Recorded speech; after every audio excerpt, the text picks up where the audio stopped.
The next speaker is Dr. Linda Pheng. Her dissertation talk title is Disrupting Displacement, Taking Root in a Southeast Asian Community-Based Educational Space for Southeast Asian Refugee Youth. Thank you, Michael. So my dissertation was an ethnographic study, and I center my talk today around a quote from a Vietnamese youth worker at the community-based program that I called Riot. They said, "What's the story about us, Southeast Asians? The Vietnam War. The US rescued us, right? Nobody knows about us. That's why it's 2017 and our communities are still in survival mode. We're not running from bombs, but trying to survive the racist school system, the housing market, and the healthcare system.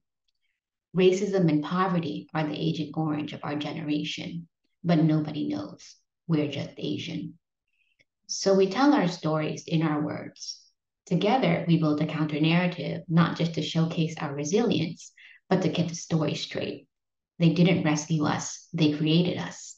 We tell our stories for visibility, for healing, and to hold the US accountable."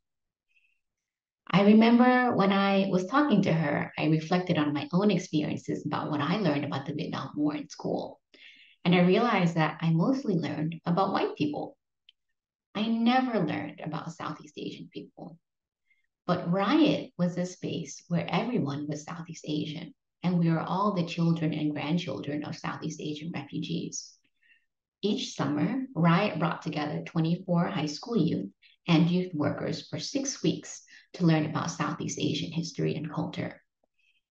As I observed and engaged in the space, I came to wonder what really motivated these high achieving young people to join Riot, a social justice based out of school program. And what do they walk away with at the end? From the young people, what I learned was that even when you are academically high achieving in a magnet school, it doesn't mean that you feel you belong. In fact, middle school, high school, and even college were experienced as temporary sites where you learn about the US.